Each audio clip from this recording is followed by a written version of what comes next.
everyone, Sophie from Past English GCSE here, and today I'm going to look at writing analytical paragraphs. So if you're struggling to write your essay on any character, whether it be Mr Birling as the example is today, or anyone else, you need to watch this video because by the end of this you'll understand how to put together an analytical paragraph for your essay and replicate that for the whole of your written work. So today's how to write an analytical paragraph on Mr Birling from Annie Spectacles. I've got two questions here. Here's the standard one that you often get asked. It'll be something along the lines of this: how does Priestley present the character of Mr Birling in Annie Spectacles? Or explore how he does it. So it's always the same thing with English literature. It's what's being covered. In this case, the what is Mr Birling, he's being looked at, and the how, the various devices that you're looking at to achieve that effect, the various devices that Priestley has used. So the what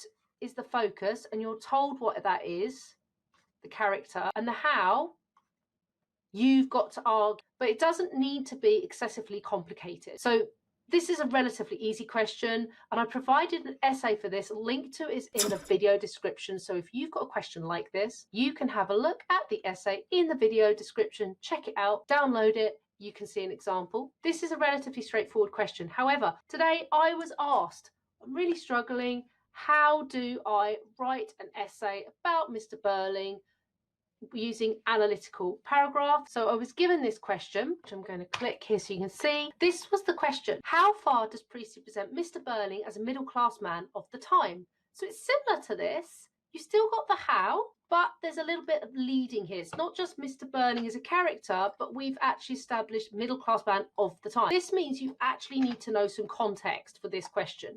Now, the person that asked me, how do I do this analytical paragraph? That person was studying with AQA. However, if you're studying with Edexcel, there's a slight difference on the assessment objectives, but I will try to make reference to those so that if you're with AQA or Edexcel, you can still apply this method. This person was with AQA. If you haven't already, my first bit of advice would be to make sure you have the knowledge. So if you haven't already, check out my video on Mr Birling, 5 key quotes that you can look at.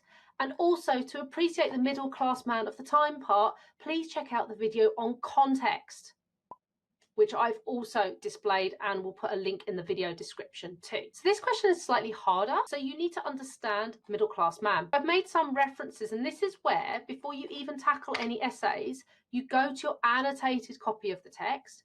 If you haven't annotated the opening, you can check out my video here, where I do precisely just that, and you'll see the opening stage directions, things like mentioning the house of a prosperous manufacturer, that's Mr Birling, and his initial quote about him being portentous and such, that's also referenced there as well. If you didn't already know, just FYI, he is a man that is not from old money, like the Crofts. They run a rival business, Crofts Limited, and as the name implies, yes, they have a lot of money, they are a threat. Whereas he's just Birling a company which is smaller. Prosperous adjective obviously means done well for himself, but he can't compete with the Crofts. They're upper class, he's only middle class, which probably helps you to understand why he's so delighted that his daughter Sheila is marrying Gerald Croft, because she's really exercising social mobility there. She is climbing the social ladder, so to speak, and she will become Sheila Croft, which is a great achievement, not just for her, but for him. So getting back to these analytical paragraphs then, let's just dive right into it. Hopefully you've got your Mr Birling quotes. If you haven't, these are linked in the video description as well. You can select from these as appropriate. When I write a whole essay, whether it be just a paragraph, and these are some paragraph structures, I'll go through these in a moment, I always have my quotes ready. And I work from the beginning of the play, usually towards the end. I would pick something middle class man of the time. So I'm looking for quotes that really look at that. So this one would be great. So I'm going to paste it in. This is my evidence. Everyone needs evidence. Doesn't matter what academic board you're studying with, you need evidence. Secondary school, they teach you point, evidence, explain. Some YouTubers and teachers don't like this method going forward. There's one out there by Mr Sales. He has a video that's called Kill PEE, but he's just trying to save you words. He's not necessarily arguing in his video that you shouldn't use it. It's just in terms of getting more done for the time, it would be good to maybe combine all these together rather than just have a separate point, evidence, explain, technique, etc. I often color code them when I write them, just so it's really clear for you how to do this. So I've got my evidence here. So imagine I've already written my introduction. I'm not going to talk about introduction in the video. I want to keep it short, want to keep it focused. But this is from Act 1.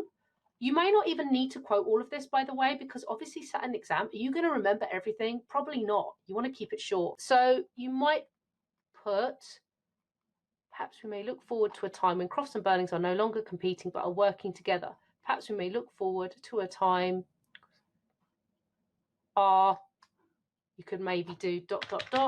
working together. Why is this quote important? Why have I picked this out for him being a middle-class man of the time? And you'll notice lots that I keep referring back to the question asked.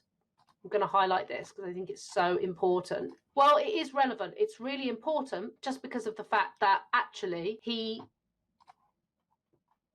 uses what should be an engagement party, engagement dinner, and actually decides, no, I'm going to talk about business, which is inappropriate. If you remember from the play, his wife Sybil actually says, no, you ought not to do that. If you've forgotten that part, check out my video on Mrs Birling, where I talk about 5 key quotes for her, and I actually make reference to her telling or admonishing her husband, telling him off for bringing up this quote. So if you're with AQA, you want to do understanding AO1, so you need to, everyone needs to evidence a point and evidence, regardless of your academic board. You need to do this. Edexcel aren't so bothered for this on literature paper 1. They're not bothered about the terminology so much. They want AO1 understanding, they want AO3, which is context, whereas AQA want all 3. They want AO1, AO2 and AO3. So check with your exam board what they require from you, but generally it's going to follow various structures that are similar to this. Some students come in and tell me we do PEETER, point, evidence, technique, explain, refer back to question, plus context, PEETER plus C. Some do PETAL, point, evidence, technique, analyze, link back to the question. So it's very similar. Refer and link are the same. It's all just really a way of trying to keep you focused, laser focused on the question asked, while still delving deep into language. Language analysis is what you need to do to score well, to get those grade 9s to be perceptive. My student actually said to me, I feel like I'm repeating myself. I understand that. You want synonyms or other words for, you don't just have to say middle-class man of the time. You can use other adjectives to describe him. Yes, he may be a middle-class man of the time. We might find him selfish nonetheless. We might find him inappropriate because he does things like this. In my example, bringing up work talk at dinner, which you'll know if you've watched my context video, that goes against Edwardian etiquette. You should not be talking about work at a time like this. It's an engagement dinner, it's family, it's inappropriate. Let's put this together then. Standard point, as the student's probably already writing, I know I'm going to reword the question, which you've probably already done, but I'll just show you a few ways of doing it. So you could write something like, Priestley, this is the standard response, presents Mr Birling as a middle-class man of the time. That's your standard one. And then you might put, that would be your point. Usually you put evidence, so this is apparent where Mr Birling states, and then you'll put in, perhaps we may, that bit. That's all well and good. You might want another way of saying the points. This is where your synonyms come in. Mr Birling is portrayed, because you can have other words, not just shows. Please don't just use shows. Try and vary your language. Conveyed, illustrated, as an individual who is solely focused upon his business to the possible detriment of his family values. See, that's a different way of still conveying this, because we're looking, I'm writing the point with the evidence in mind. That would be a tip. If you're just writing it without knowing your evidence, you're going to find writing the point really hard. So especially if you're doing it, I know in the exam you'll be physically handwriting it, but if you've got the opportunity to work on a Word document here, it'd be really useful if you could just sketch out all your evidence. Go to your document here, Mr Birling, and actually pick your quotes in advance. Pick all the ones where it relates to him being a businessman of the time. Anything business related. So I'm just having a quick skim. You must give me a list of those accounts. I've got to cover this up as soon as I can. This is Mr Birling talking to his son Eric. See, that's him being a middle-class man of the time. Middle-class man of the time, middle-class man would have had a business. That'd be a later quote, that'd be another paragraph. But you see what I mean? So then your point is very much angled towards, well, what's going on in the quote? So for this example, we've got two possible points. I'll do these in different colours so it just makes them stand out, not blue, red, or let's use like a brownie red. Evidence is just black. Now, I think Edexcel aren't so bothered about the technique, so you could just go on to the explain or the analyze, but you do need to be picking out either a keyword or something here that proves your point. The next part, the explain, whatever it is, analyze or explain, is always how does your evidence prove your point? That's really what it's about. With this, I would look at it. Let's say I chose this one. Mr. Birling is portrayed as an individual who's solely focused upon his business to the possible detriment of his family values. He states, he declares, link, perhaps we may look forward to the time when Crofts and Birlings are working together for lower costs and higher prices. Right, we need to explain where that's said. Clearly, this is an inappropriate sentiment to state during, now give it context, the examiner wants to know you know where things happen, during an engagement party where he is a parent. Now I almost want to go into context here. Edexcel want you to, AQA want you to check what the requirements are of your board if you're not doing those two, but I want to explain, it needs context to explain why this is inappropriate. So something along the lines of, during the Edwardian era, in 1912, when the play is set, it was highly inappropriate to discuss business matters during a family dinner. It is even more inappropriate to do so during a special family occasion such as this. So you've got context there. Now, it doesn't matter what order these go in, by the way. You can use this one, whatever works for you. If your school have told you something different, it's not a problem. You just need to make sure you're meeting the assessment objective somewhere along the line. I think this is context, what I've just put in here. I've explained when it's set, why that's inappropriate. This is really an explain. I haven't used a technique. Now, AQA, you have to. At Edexcel, you don't, but you do need to still pick out a keyword and go into language analysis, because this is probably getting on for a pass, probably a low 4 at the moment. It's not enough. I'm not written enough here to make that an analytical paragraph. As the name implies, you have to analyze language. What does that mean? Explore things. Perhaps we may look forward to a time when Crofts and Birlings are working together. Lower costs and high. This almost sounds like a slogan, and I think that's the bit I'm going to focus on for my keyword. There's another one you can use: point, evidence, technique, explain, keyword, explore keyword, refer back to question. It's kind of like PEETER with the T in it. So that's another way. It's kind of like zooming into a keyword, which helps a lot of students, because some think, what do you mean by analyze? Zoom into a keyword and explain it, is what I mean. So when you give your evidence, you really need to be citing a line or a sentence rather than just one word, because you'll have just had one word to explain your explain. When it comes to your analyze, going in deeper, you haven't got anything more to say. So it needs to be a few words for your evidence. I want to add somewhere now, lower costs and higher prices. It sounds like a slogan. I'm going to change the color. This is no longer context.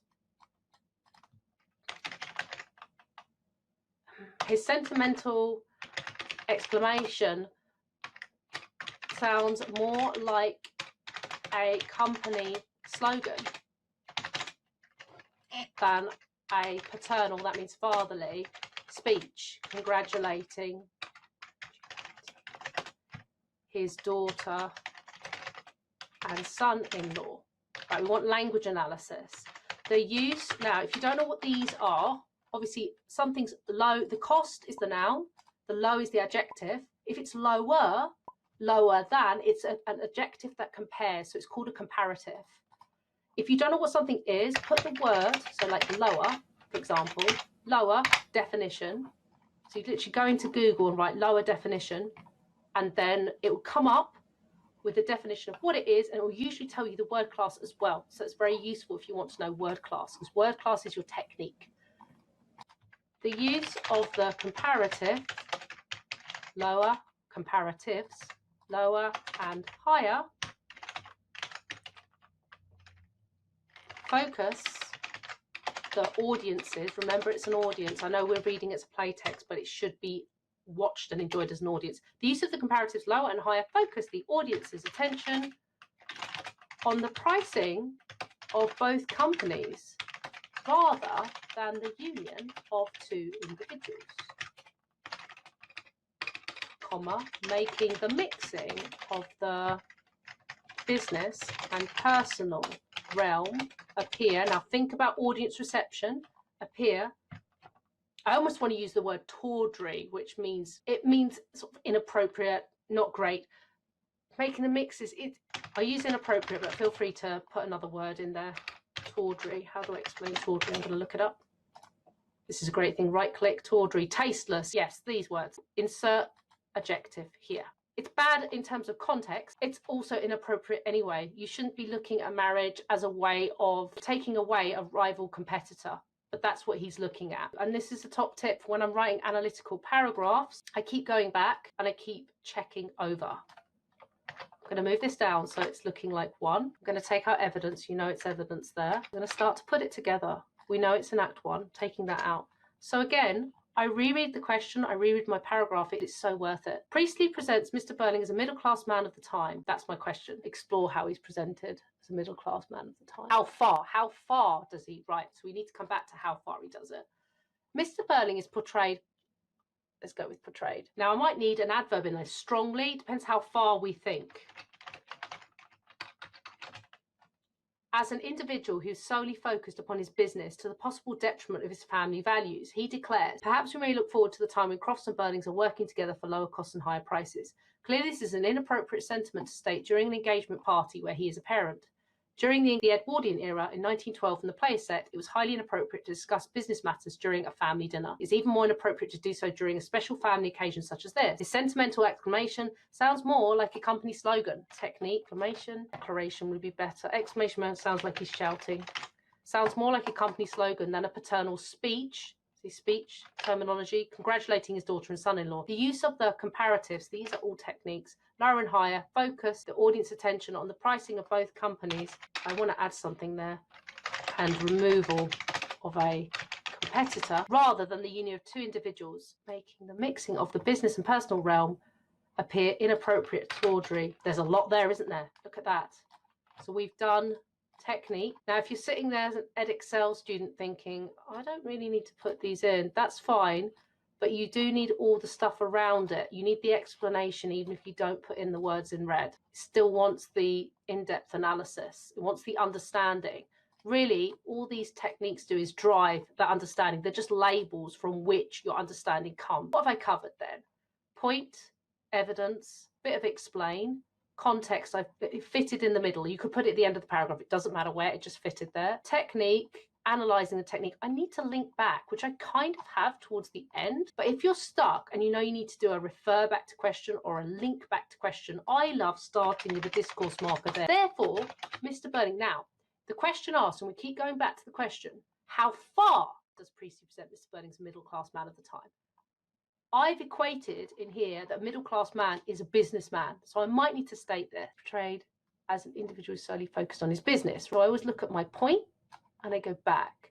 Therefore, Mr Birling is strongly portrayed as a man focused upon his business by Priestley. They write, a middle-class man of the time would have made his money from his factory and therefore Mr Birling is strongly portrayed as a man focused upon his business by Priestley. New sentence. As a middle-class man of the time, he would have made his money from his factory and been wholly dependent on it to feed his family and maintain his reputation. So it's a bit contextual, I know, this link back. Do the links in a colour? I can't remember, I'm just looking. No, that's my link in a different colour. different colour that's not these, purple. That's the link, decided. Refer back, the link is now purple. I've dropped in a bit of context again. As I say, there's lots of different structures you can use as long as you're meeting the assessment objectives. As a middle class man at the time, he would have made his money from his factory and been wholly dependent on it to feed his family and maintain his reputation. That is true. That is, he's not from old money like the Crofts, as I pointed out right at the beginning. He is not from old money. They run a rival business, they're a threat. He has to maintain his manufacturing. Otherwise, he will not be prosperous. He cannot keep his family. So I've linked it, but it says, how far does he present him as a middle class man at the time? Bit of contextual knowledge there. If you're middle class, where did your money come from?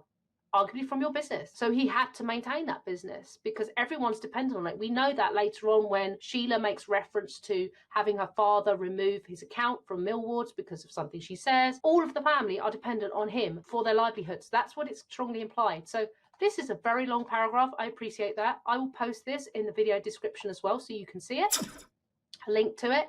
This whole document, in fact, that I've drawn on, I'll post a link to it so you can see this whole document with my annotations on and play back the video. I would structure an essay. I'd have my 3 other quotes and I'd start writing around it. Sometimes, and this is just a top tip, it's actually worth writing your middle paragraphs and leaving space for your introduction. You can write your introduction at the end when you've written the rest of the essay, just so that way you know what your argument's going to be, as in how far as an individual he is portrayed as being someone who's focused on his business, being a middle class man. I've linked those two. You could say something else. It's up to you. But you would then have an argument that would be very clear from your introduction, having written the rest of it in advance. There's no rules in the exam saying what order you write the essay in. So you can leave half a page or so from the rest of your plan, your introduction, write your middle paragraphs, write your conclusion, and then go back and write your introduction. That's my top tip. Thank you so much for watching this. I hope you find it helpful. Enjoy.